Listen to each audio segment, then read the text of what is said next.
It's a pleasure having you. Now, let's start from the Dome-Kwabinya constituency, where the MP for the constituency, Adwoa Safo, has publicly rendered an apology to the president and the rank and file of her party for actions and inactions that have hurt the NPP.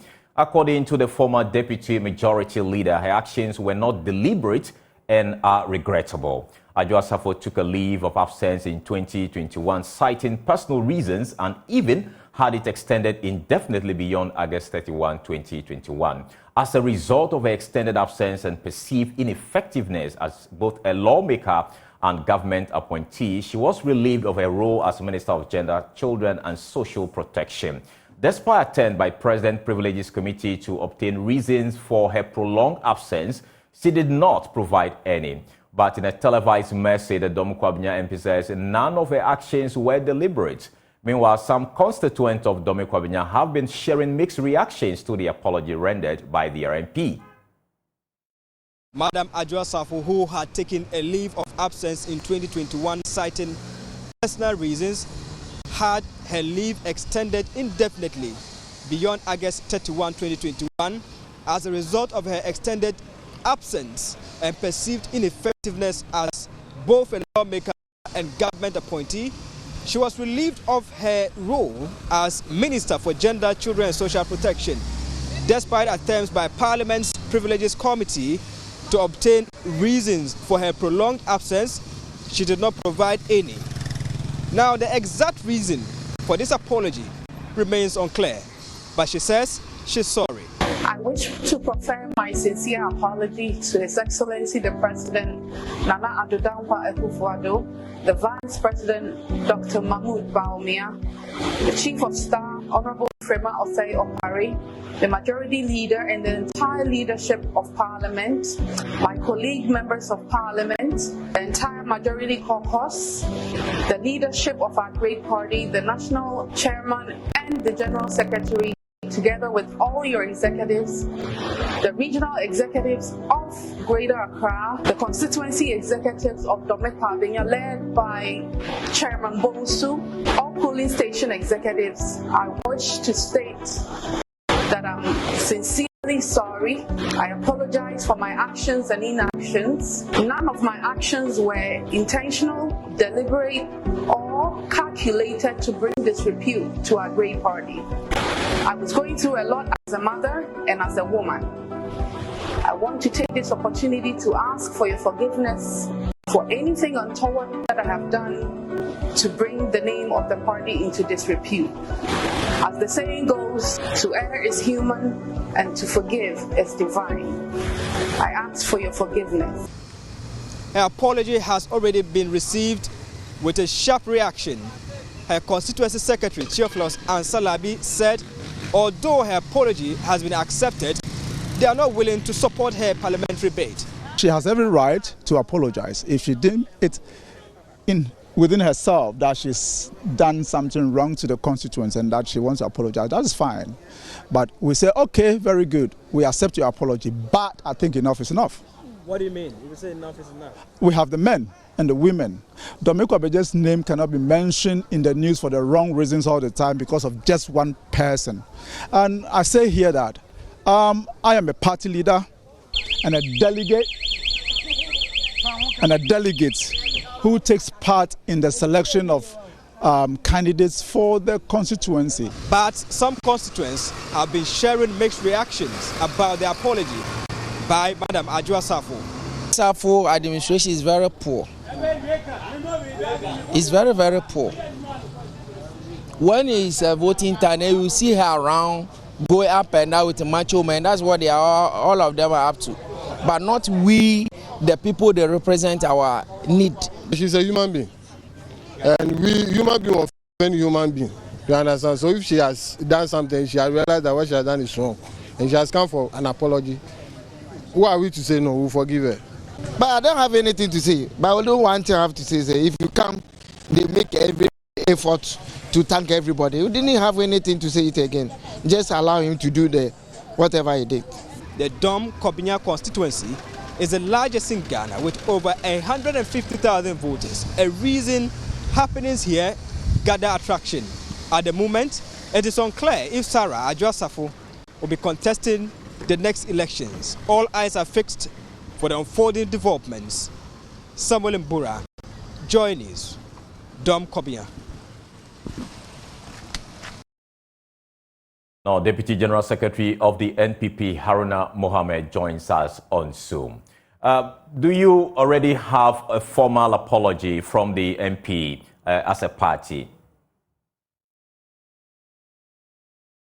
Good evening to all the viewers of Joy News this evening. Sorry to see me in the vehicle. I'm just coming from monitoring of the limited registration exercise. Okay. And I had to stand on the way to offer my response with regards to this all-important item that Joy seeks to get clarity on that matter. Hopefully, we have not received any formal apology from the Honorable Member of Parliament for Akufo-Addo. But having listened to her on your channel, based on the report of Samuel Mbura, I think that she actually meant what she has done. And then, as she said, to err is human and to forgive is divine. We are all human beings. We can go foul of any other attempt before our fellow human beings. And if she thinks that she has actually done something that is wrong against the persons that he has mentioned, including the great new patriotic party, I think that we have forgiven her. Whatever be the case, we have moved on with her, and we have had several discussions with her in terms of how government business is being dealt in the House of Parliament. And she remains the member of Parliament for the new patriotic party. As to whether she did this because of a certain reason, we are living in a democracy, and if Honorable Adwoa Safo wants to contest in her constituency, there will be rules and guidelines that will be issued. And if she shows desire, it will remain the decision of his constituents, in this case, the delegates, to decide whether she should still represent them in Parliament. Notwithstanding that fact, Honorable Adwoa Safo has had some maturity to take this decision at this point in time, and I applaud her. Political parties will deal with numbers, and I think that this will also serve a certain notice positively to the people out there, as she doesn't seek to portray the party's name in a manner that will affect the image of the party. Will those rules and guidelines be limited to the Akufo-Addo constituency alone? No. When we are opening nominations, we open nominations for every other constituency, depending on the category of nominations that we are opening. As you are aware, we have opened nominations for orphan constituencies of our party, and then we'll be opening nominations on the 20th of December for sitting members of Parliament, and that is where Akufo-Addo will fall in. And if Honorable Adwoa Safo wants to contest, I think that she would be eligible to contest, and it will be left with the delegates in Akufo-Addo to decide who leads them. But I still maintain the fact that the Honorable Member of Parliament coming out openly to do what she did, I think that it is very commendable, and I commend her for such a decision. And the new patriotic party will continue to adore and respect each and every member of the party. That's fine. But going forward, just to prevent others from maybe towing the same line, is the party considering any disciplinary actions against her now that she's come out to render a formal apology to the party and the constituents?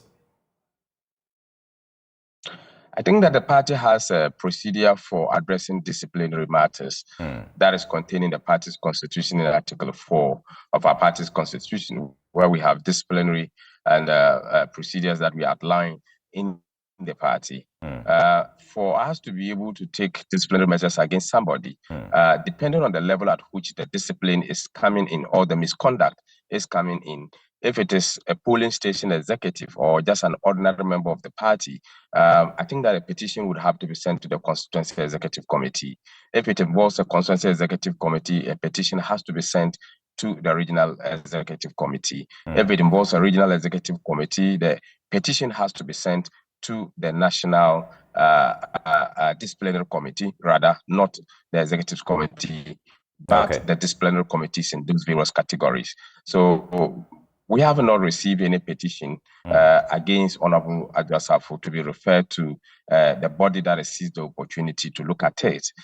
If there is any established fact of misconduct, I don't think that the NPP will hesitate to look at it. I think that we need disciplined people, and we encourage people, as a matter of fact, to maintain a certain line of action that will protect the image of this party.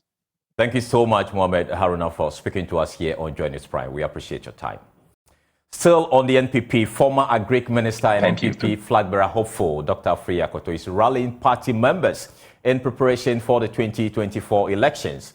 Now, the party's elections committee has completed the ballot allocation for all 4 candidates, placing the former Agric Minister in the 3rd position on the ballot. He explains that the November 4 elections should not divide the party, but rather serve as an opportunity to unite everybody behind a single candidate to break the 8. He has been addressing the media. I have been humbled by the decision of the super delegates to select me as one of the 5 candidates to contest for the flag bearership race on the 4th of November 2023. The 4th of November election is not a make or break issue for the party. It is to elect one of us to bear the flag of our noble party going forward to the presidential elections scheduled for the 7th of December 2024. It offers an opportunity for all of us to unite behind one person, to lead us to break the 8 and not to break the party. Dr. Akufo-Addo also urged delegates to rally behind him as he believes to be the best candidate to break the 8. 2023. We must break the 8 to retain the NPP in power. I call on members of my campaign teams in all electoral areas and constituencies to work tirelessly to ensure that all delegates vote massively for me, number 3 on the ballot paper, to lead the charge for an emphatic NPP victory in the December 2024 presidential elections. I know the battle ahead is not going to be easy, but with determination and blessings from the Almighty, victory will be ours. Thank you.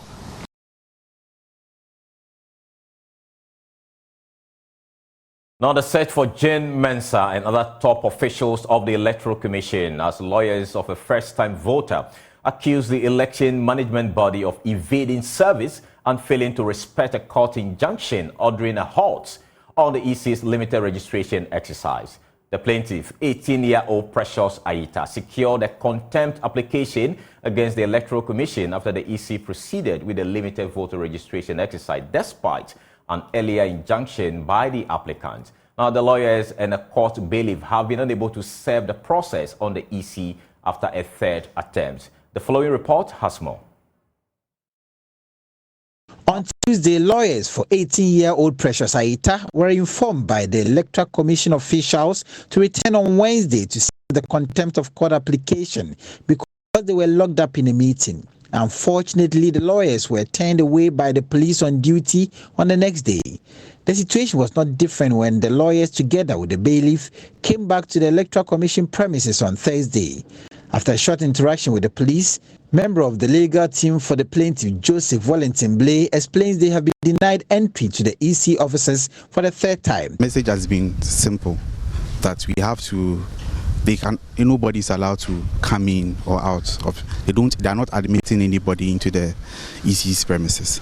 That is the message we've been getting, and they've told us that if we want to serve anybody, we have to call the person personally for the person to either come out to come and receive the process. So that is the information that we've been given. We've tried as much as possible to pull strings together so that, because the people that we are serving the EC chairperson herself, Dr.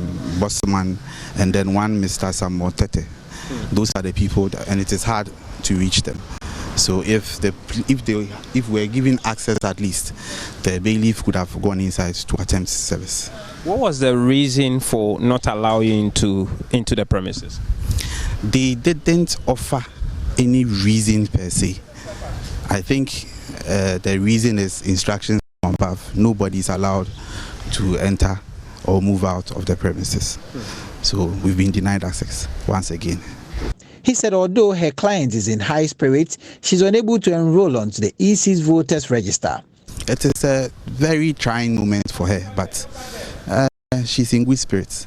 We are just encouraging her because nobody should be deprived of their rights to be vote or their rights to be enlisted onto the electoral roll. It is just unfortunate that we are here. She's not been able to register.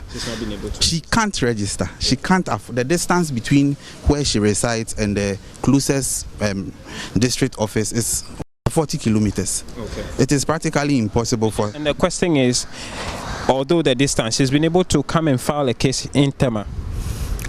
No, so this is a pro bono case. Okay. So our firm and a team of lawyers are helping people like that out. Okay. So we are helping those who are disenfranchised, who feel aggrieved by the decision of the NTC. That is basically. After a third failed attempt, the lawyers say they are left with no option than to go back to the court for advice. James Kwesiavaji's report read to you. Now, some motorists who use the Accra-Tema motorway have welcomed the demolition of the toll booth on the motorway, describing the exercise as long overdue. Expressing their approval of the demolition of the expressway, the drivers say the move by the Ghana Highways Authority will enhance the free flow of traffic at the booth and help prevent further crashes. There's more in the following report.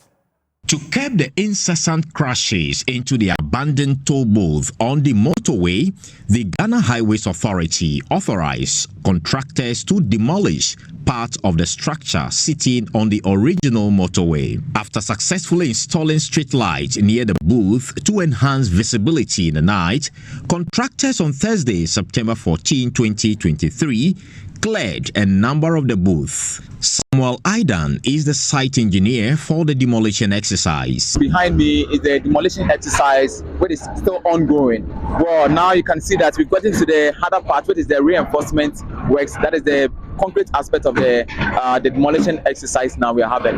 Now, when we are done, the next step is to install the concrete barrier. That is the concrete blocks we used to say. Well, we are going to install it temporary, and then later on we are going to install it permanently. The temporary one is just for us to have the easy comfort of working within our scope of work, just not to interfere with the flow of traffic. So traffic from Afla will have to be told to the right, extreme right, and then make towards the Accra. And then when we are done permanently by installing the concrete blocks, it will define cars from Aflao to use the main Tema motorway. The demolition exercise you see behind me, we are almost done. But when we are done, there are other activities, that is fixing the road which has caved in, and one or two things to done before it can be open to traffic. Even though officials of the Ghana Highways Authority will not speak to the media on site, drivers who ply the route have welcomed the demolition exercise, insisting it will help curb road crashes. This exercise is good. It gives us more clearance for us to drive through the canopy. Earlier on, there are news of accidents. Yes, when you are passing, and even though you see the corridors, chances that you could miss is high. So for clearing the cubicles is good for us. This is all about safety. So we appreciate it so much. It is very, very good. In fact, me myself, I've witnessed 3 accidents on this particular place, especially on that one. And I always have been complaining that we Ghanaians, sometimes we are not serious. We want people to die before we attend to problems. We don't want to solve problems. But what they are doing now, I think is the best, because it has become white elephant. We don't know the use of it. So it needs to be demolished. So they are doing the good job. In fact, I love the way they are destroying it, so that it will pave a way to avoid accidents on this stretch.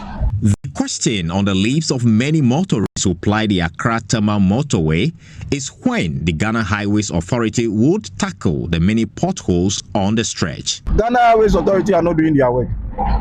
We are paying road levy every day, and you see people are stopping us. Police are checking for this, but still, look at the motorway. Since Kwame Nkrumah constructed it, look at it, the state of the motorway. Now, some part is even death trap when it rains heavily, and if you are not careful and if you don't know the route, in fact, you get an accident on this stretch. In fact, if I have a wish or if I have my way in that ministry, I would enforce them to repair this motorway. Reporting from the Tema towboat, my name is Carlos Kaloni for JoyNews.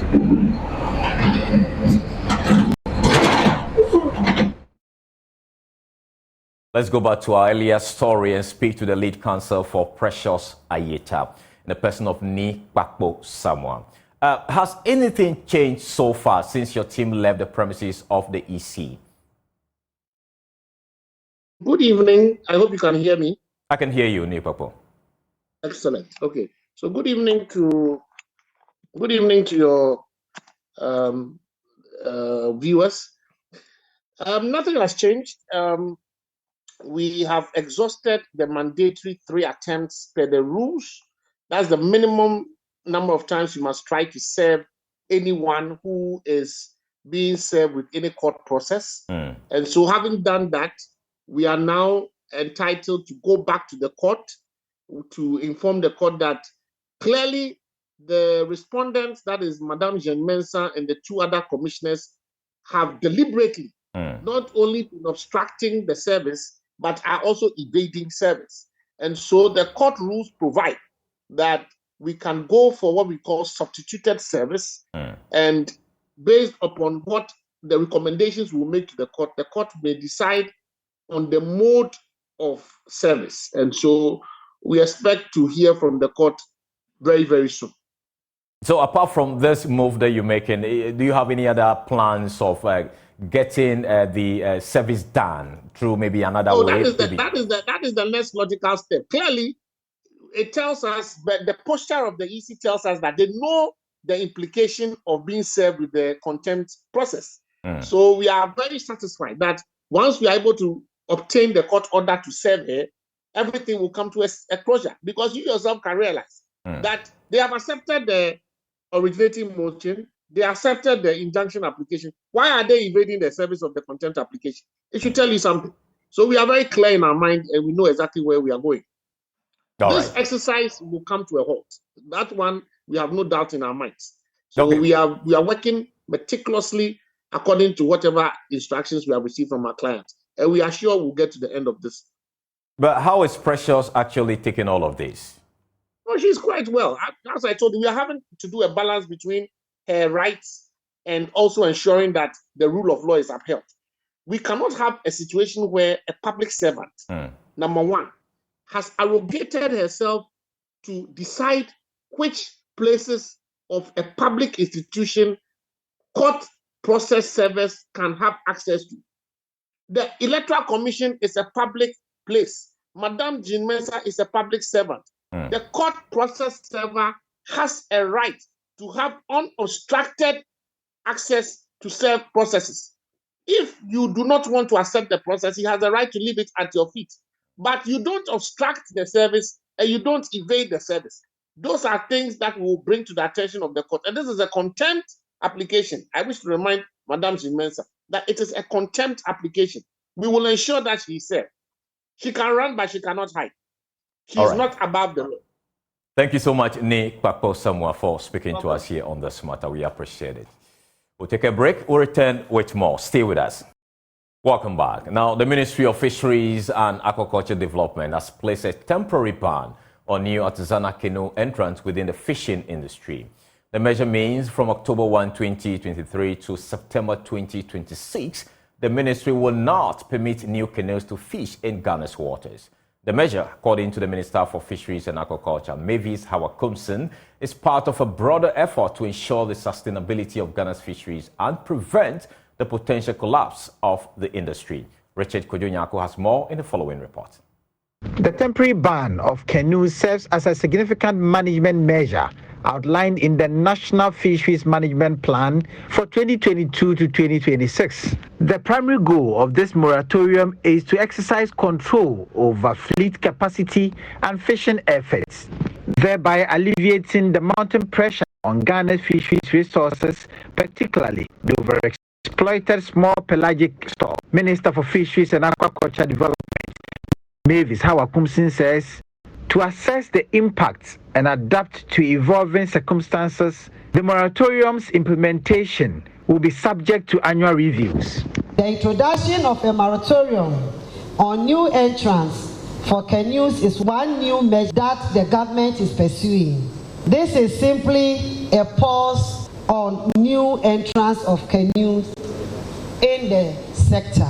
The moratorium is one of the key measures to control fleet capacity and fishing efforts to sustainably levels and prevent the collapse of the fishery. The moratorium is for a 3-year period, and its implementation will be reviewed annually. I wish to state that the Ministry and the Fisheries Commission have over the past 2 years engaged extensively all stakeholders at communities, districts, regional and national and national levels for the buy-in of the measure. The stakeholders along the value chain who were consulted include boat builders and carvers, traditional authorities, relevant government ministries and agencies, among others. Recognizing potential challenges the measure may pose to the fishing community, Mavis Hawakumsin said the Ministry of Fisheries and Aquaculture Development is collaborating with the USAID-funded fisheries recovery activity to implement supplementary livelihood interventions. Additionally, under the MOFAD Aquaculture for Food and Jobs project, opportunities and support will be given to interested individuals as a complementary or alternative livelihood source. Finally, I would like to employ all fishers and our stakeholders to commit to intensify engagement on how best to address issues of overcapacity and degradation of the environment in the artisanal sector. This must be discussed dispassionately, taking into consideration the fact that we must sacrifice today to feed the future. With the moratorium in place, the construction and introduction of new canoes into the fishing industry will be temporarily halted for the next 3 years. This measure, combined with other government initiatives, is expected to contribute significantly to reducing the pressure on Ghana's fisheries resources and facilitating the recovery of the small pelagic stock, ensuring a healthier and more sustainable future for the industry. Reporting for JoyNews from Accra, my name is Richard Kwejenyako. Now, when his dream of becoming a world-class footballer did not materialize, Mike Edumaze's urge to see himself succeed regardless became his push and pull. After some up and downs in changing jobs, Mike has settled on barbering, a trade he practices with such passion and zeal. He shares his struggles and successes with Hannah Odami in today's Story of Hope series.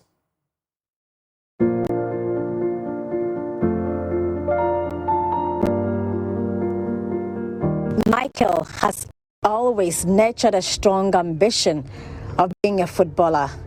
He had imagined himself on the international stage, playing in the big leagues. When he completed junior high school, he put all his eggs in one basket: football or nothing else. So he traveled to Accra from Asamankese in the eastern region to make this dream a reality. He soon realized how it wasn't that easy to be accepted into a football team. Musena, obi obeboa me obobo no mu na matumi enye team abo me ko bebia na mo bobo say Sahara. I went to Sahara where I was told selection of players is done. I was asked to pay 500 cedis registration fee, but I didn't have the money, so I had to find another means to survive. 500. Na me nibi entina sa no se me san so ejai na me kohwe edwuma hofro entina mentumi amutu abobo no so no. Looking like a shattered dream, Michael refused to go back home. He quickly had to make another plan to survive. He tried his hands on jobs that could fetch in money. So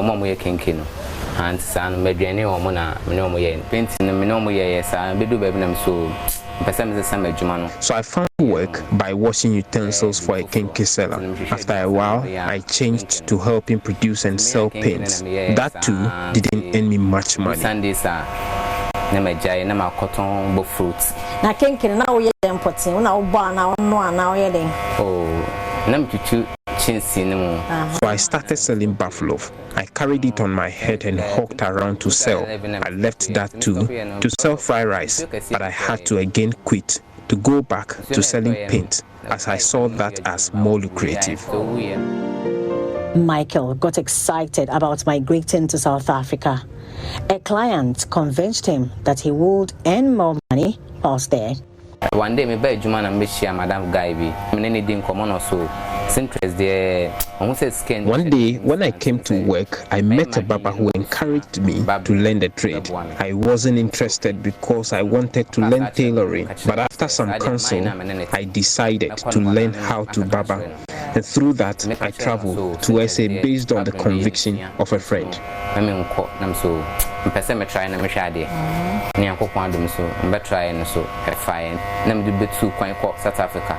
He touched down in Johannesburg and called the person who was supposed to host him. For over 10 hours, the person did not answer his phone call. After loitering in the airport, migration officials became suspicious of his moves and sent him back to Ghana on the next available flight.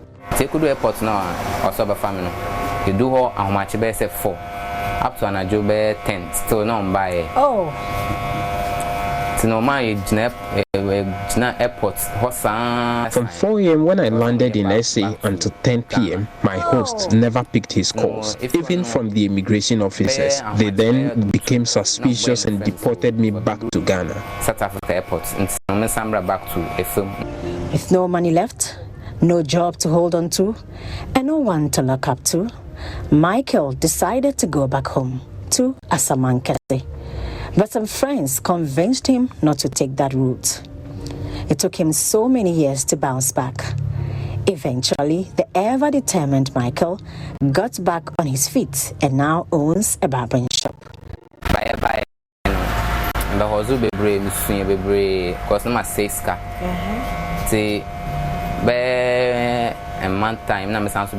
I spent all my money on the South African trip, so when I came back, I really cried. I felt all was lost. I hustled a lot but could not get much money. I decided to go back to work with my former boss. After working for a while, I thought of getting my own shop. So in 2018, I rented this place, and today I tirelessly work towards making this work for me. His friend admires his determination. I know Michael to be very hardworking. Somebody who doesn't give up easily. Yeah, because I have had an opportunity to be around his story. In as much as a yaw, the downs and everything, but he didn't give up. Full of disappointment, but he came back strongly and started all over again. And right now, he's Mickey barbering, a barber owner, like a shop owner. Yeah. Married with a child, Michael says he still longs to play football, but not on a competitive basis. His advice to the youth is simple: giving up shall never be an option.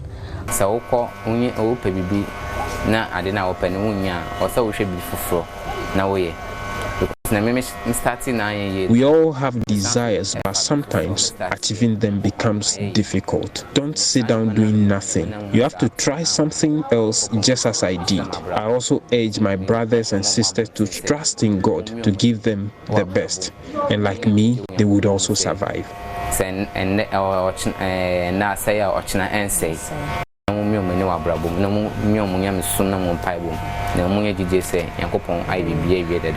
For Joy News, I am Hannah Odam. Wow, lots of lessons there. But then we'll take a break. We'll return with Showbiz. Stay.